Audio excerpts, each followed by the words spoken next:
अब यहाँ पे देखो कि x इंटू वाई है, बताओ कितना पद है जी?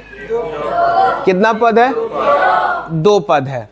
दो पद है कि एक पद है, यहाँ पे डिसीजन लेना पड़ेगा। देखो याद रखो, यहाँ पर x गुणे y है, यहाँ पे x plus y, x minus y और x बटे y। आपसे पूछा जाए कितना पद है, बताओ यहाँ पे इन सब में, अभी मैं बता दे रहा हूं, बोलो इसमें कितना पद है? यहाँ पे तो यहाँ पे ऑब्वियस ही बात है, दो पद है, दो पद है। यहाँ पर बोलो बिल्कुल गलत है, एक पद है। यहाँ पर एक पद, ये एक पद। तो इस बात से क्या तुम्हें समझ में आ रहा है कि गुणा में होता है तो उसको, अरे भाई दो चीजें गुणा में हो तो उसको एक पद ही मानते हैं। समझ में आ रहा है? जैसे यहाँ पे तुम लोग देखा था 3xyz, इसका मीनिंग क्या था? 3 इंटू एक्स इंटू वाई। तो बात तो वही था ना। अब गुणा, इसके अंदर गुणा नहीं दिया हूं तो गुणा क्या है? छुपा हुआ है।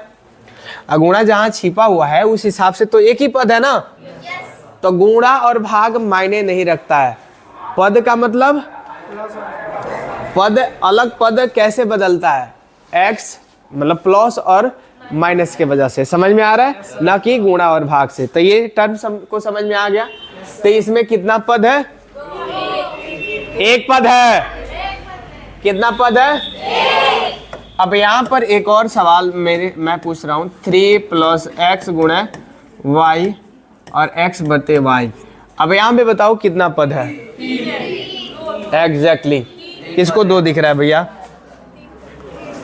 अब कैसे एक पद है? ये 3 हो गया, x प्लस वाई हो गया, और ये तो ये गुणा में है तो इसको तो एक ही पद मानेंगे। ये भाग में है तो इन्हें भी हम एक ही पद मानते हैं।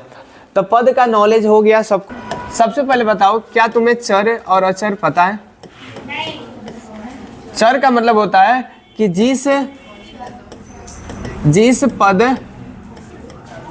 का मान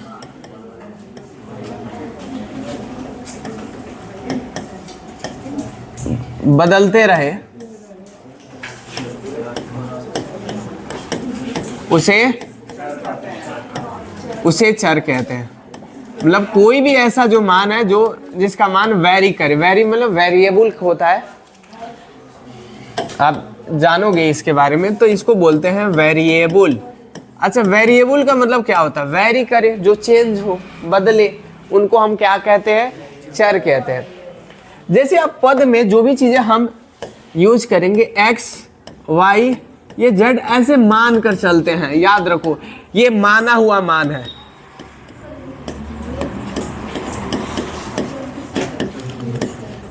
ठीक है, ये जो भी है ये माना हुआ मान है। जैसे x, y, z, ये इसको मान कर चलते हैं, ये चर है। इनका वैल्यू क्या करेगा? वेरी करेगा। a, b, c को भी हम वेरिएबल मान सकते हैं, यानी चर मान सकते हैं। तो कोई भी एक ऐसा वैल्यू जिसको हम वेरिएबल मानते हैं, वेरिएबल मतलब जिसका मान परिवर्तनशील हो, बदलने योग्य हो, उसको हम चर कहते हैं। और ठीक इसके विपरीत एक और टर्म आता है, उन्हें हम क्या कहते हैं? अचर। अचर मतलब क्या होगा बोलो? ऐसा पद जिसका मान, ऐसा पद जिसका मान न बदले। मतलब ऐसा पद जिसका मान न बदले, वो निश्चित हो, फिक्स वैल्यू हो, उसे हम क्या कहते हैं? अचर कहते हैं, कांस्टेंट कहते हैं। इन्हें हम कांस्टेंट भी कहते हैं। ठीक है। अच्छा, कांस्टेंट में क्या क्या आएगा ये भी जान लो। कांस्टेंट में कौन कौन सा टर्म आएगा? देखो, जैसे कोई भी तुम्हें नंबर मिल जाए, कोई भी अंक संख्या दिख जाए, संख्या में कोई भी तुम्हें अगर नंबर दिख जाए, तो सब के सब नंबर क्या होगा? कांस्टेंट मान होगा।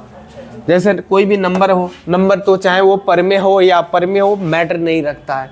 कोई भी नंबर हो, नंबर में कोई भी नंबर हो, जैसे 2 हो, 4 हो, दशमलव में हो, चाहे माइनस में हो, चाहे रूट में हो, यानी पर में अपर में कोई भी नंबर आ जाए, चाहे वो भिन्न में हो, इन सभी नंबर को हम कांस्टेंट मान मानते हैं। या कोई भी चीज़ जिसका वैल्यू ना बदले, कोई भी चीज़ भी हो सकता है, उनको हम कांस्टेंट मानते हैं। जो हमेशा के लिए फिक्स हो, जिसका मान वैरी ना करे, ठीक है, परिस्थिति के अनुसार या किसी भी चीज़ के अनुसार, उन्हीं को हम कांस्टेंट मान कहते हैं। कांस्टेंट मान समझ गए? अब वेरिएबल मान भी समझ गए। तो वेरिएबल मतलब जिसका मान बदल जाता है, और कांस्टेंट मान मतलब जिसका मान नहीं बदलता है, उसे हम कांस्टेंट कहते हैं। ठीक है, चलो ये दोनों टर्म हमें समझ में आ गया। पहला टर्म था अचर, अचर और दूसरा अचर। क्या आपको समझ में आया ये? अगर ये दोनों हमें टर्म समझ में आ गया, तो अब हमें बीजीय व्यंजक भी समझ में आ जाएगा। अब हम समझेंगे कि ये बीजीय व्यंजक क्या है। बीजीय व्यंजक, अलजेब्रिक एक्सप्रेशन। बात है, देखो, जिस पद का घात, जिस पद के चर का घात, जिस पद के चर का घात परमेय संख्या हो, कौन सी संख्या हो? परमेय संख्या हो, उसे बीजीय व्यंजक कहते हैं। उसे कौन सा व्यंजक कहते हैं? इसमें क्या आपको ध्यान देना है, यहां पे ध्यान दो। जिस पद में याद रखो, पद में चर भी होगा और अचर भी हो सकता है। जैसे मैं आपको यहां पर पढ़ाया था 3xy, 3 क्या है? अचर है, xy क्या है? इसमें चर है। तो हमें किस चीज का घात देखना है? x का घात देखना है कि 3 का घात देखना है? मैं आपसे पूछूं कि अगर हमें बीजीय व्यंजक समझना है, तो बीजीय व्यंजक में मतलब चर का जो घात है वो एक परमेय संख्या होना चाहिए। तो क्या 3 का अगर घात कुछ भी हो तो उसे हमें लेना देना है? क्या उसमें हमें अचर वाले पार्ट से मतलब है? नहीं। किससे मतलब है? चर के पार्ट से मतलब है। मतलब ये है कि यहाँ पे देख सकते हो, देखो यहाँ पे देखो, जिस पद के चर का घात क्या हो? परमेय संख्या हो, परमेय संख्या, उसे हम बीजीय व्यंजक कहते हैं। जैसे एग्जाम्पल के लिए मैं बात करूंगा, याद रखो, तो सोच समझ कर आंसर देना। मैं गलत भी लिख देता हूं। जैसे मैं बोलूं 2x के पावर 2x हो गया, 3x के पावर 1/2 हो गया, 4x के पावर 0 हो गया, 9 हो गया, और यहाँ पे और एग्जाम्पल ले लेता हूँ, और x के पावर 1/2 हो गया। या एक और क्वेश्चन ले रहा हूँ मैं, √x हो गया। ये सारा का सारा मैं क्वेश्चन ले रहा हूँ और आपको बताना है कि कौन बहुपद है, बहुपद नहीं सॉरी, कौन बीजीय व्यंजक है और कौन बीजीय व्यंजक नहीं है। आपको इनमें क्या बताना है? अंतर बताना है। तो सबसे पहले हम ऑपरेशन करेंगे। ये पहला है, ये दूसरा, तीसरा, ये चौथा, ये पांचवा, और ये लास्ट में छठा भी है। अब आपको क्या देखना है? सबसे पहले कहाँ ध्यान देना है? यहीं पे ध्यान देना है। अब x क्या है? चर है। x क्या है हमारा? ये चर है। इसका घात क्या होना चाहिए? बोलो। इसका घात एक परमेय संख्या होना चाहिए। तो यहाँ पे छुपा क्या है? क्या एक परमेय संख्या है? क्या एक परमेय संख्या है? गधा, ये एक परमेय संख्या नहीं है। है नहीं है सर। तुम लोग एक क्या है? ये क्या है रे? क्या है सब? बोलो तो सब, ये क्या है? क्या है ये? क्या एक परमेय संख्या नहीं है? सर नहीं है। और क्या है रे? तुम लोग बताओ, ये क्या है? क्या है? क्या है तुम लोग?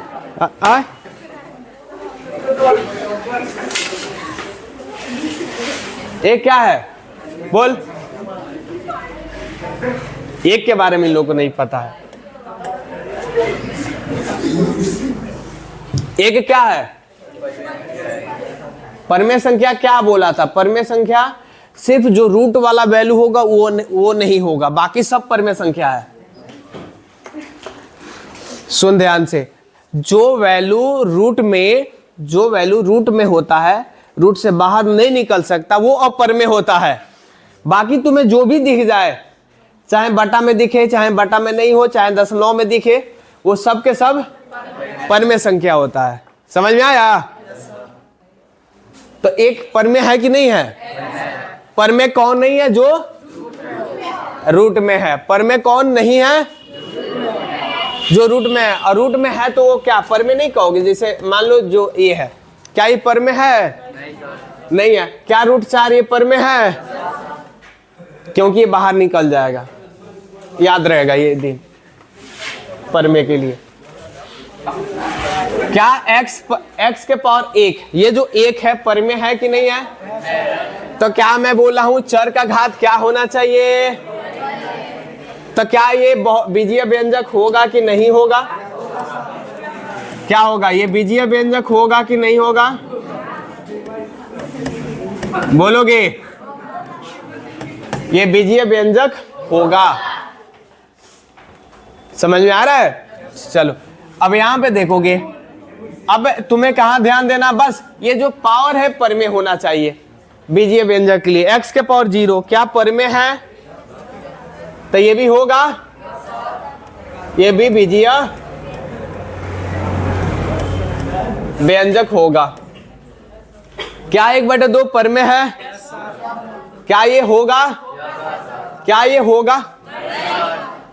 मैं क्या बोल रहा हूं, x का घात क्या होना चाहिए? हमें घात से मतलब है, वो जो x हो ना या कुछ भी हो उसका घात। तो देख लो, आपको बता दो, रूट x को बाहर निकालोगे तो x के पावर 1/2 आता है। ये चीज बात याद रखना है। तो इसको तोड़ेंगे तो x के पावर 1/2। अब बोल, होगा ना? अच्छा, ये क्या था? ये बोलो, होगा कि नहीं होगा? है? ये 3/2 परमेय है कि नहीं है? रूट में है। उठाऊं फिर से? तोड़ दिया छड़ी, इतना मजबूत। बोल, ये परमेय है कि नहीं है? अब यहां पर x तो है नहीं,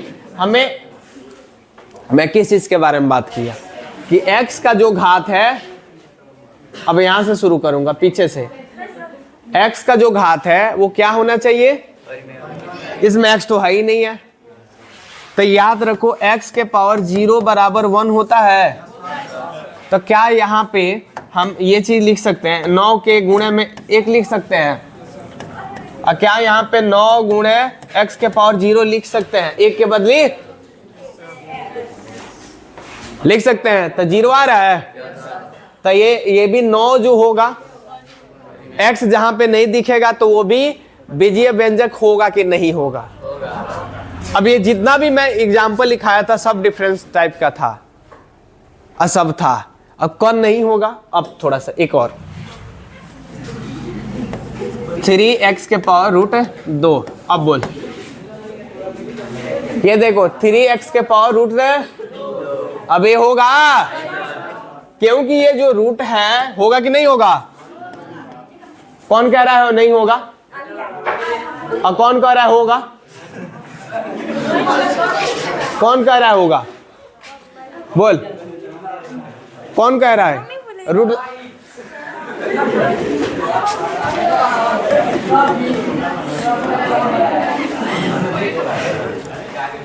x का घात क्या होना चाहिए? तब बीजीय व्यंजक होगा। तो ये क्या, ये परमेय है? अब परमेय है ना, तो क्या ये बीजीय व्यंजक होगा? नहीं होगा। लब्धा गिरा तो मजा आया।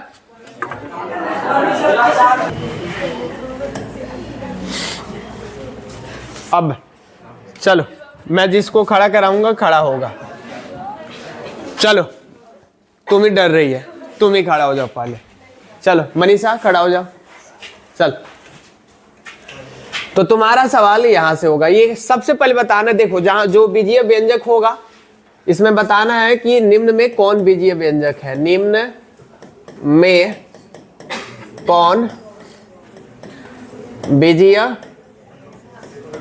व्यंजक है, आपको बताना है निम्न में कौन बीजीय व्यंजक है। बोलो। तो ये पहला, दूसरा, तीसरा, चौथा, बस जो होगा उसके लिए साइन का चिन्ह लगाऊंगा, जो नहीं होगा उसके लिए गुणा का चिन्ह लगाऊंगा। तुम बस बोलो यस और नो। यस तो क्यों यस और नो तो क्यों नो। चल बताओ। टाइम ले रही हो? होगा। सही है? क्यों सही है, रीजन बताओ। क्योंकि x का पावर पर में है। अच्छा चलो बैठ जाओ। चलो अंजलि खड़ी हो जाओ। बोलो ये x के पावर 1/2 बोलो बीजीय व्यंजक होगा कि नहीं होगा? कैसे होगा? 1/2 क्या है, पर में है कि अपर में है? तो पर में है तो कह सकते हैं, बिल्कुल कह सकते हैं। वेरी गुड, बैठ जाओ। हिमांशु शुक्ला, क्या नाम है? हाँ शर्मा जी, बताओ यहाँ पे है कैसे है? 10, ये रूट हटाएंगे तो क्या होगा? 1/, तो 1/2 क्या है? चलो इसके बैठ जाओ। मुर्शिद खड़ा हो जाओ। तुम बताओ ये रूट 8 ये है कि नहीं है? कैसे? क्या? क्योंकि ये रूट, वेरी गुड, रूट 8 है और यहाँ पर चर तो है ही नहीं है। मैं बोला हूँ चर, तो x के पावर हम 0 तो लिख सकते हैं। क्यों लिख सकते हैं? क्योंकि x के पावर 0 का मतलब 1 और ये घात आ गया 0 मतलब एक परमेय संख्या है। 0 है कि नहीं है? तो इसलिए है, तो हमें इससे मतलब नहीं है। ठीक है, तो ये भी होगा। ये बताओ, बैठ जाओ। सुफियान ये बोलो क्यों होगा? चलो अब ये क्वेश्चन बताओ, ये बोलो होगा कि नहीं होगा? ये भी होगा। कौन नहीं होगा पहले बताओ। जब x का घात क्या हो, मान लो x का घात मैं कुछ 10 लिख दूं, अब बोलो ये होगा कि नहीं होगा? अब ये नहीं होगा। कितना पावर है देखो पिटाई में, ये नहीं होगा। आया समझ में? चलो छड़ी यार टूटा है, इसका जो लेकर आएगा भाई 2 दिन माफी रहेगा, एक नया छड़ी। हाँ जो लाएगा छड़ी 2 दिन डिस्काउंट होगा, उसको पिटाई नहीं होगा। चलो चलो आई होप कि आपको बीजीय व्यंजक समझ में आ गया। बोलो हाँ, बैठ जाओ। वेरी गुड, आगे बढ़े। अब आ जाते हम बहुपद में। अच्छा लिखना भी है ना तुम लोग को, लिख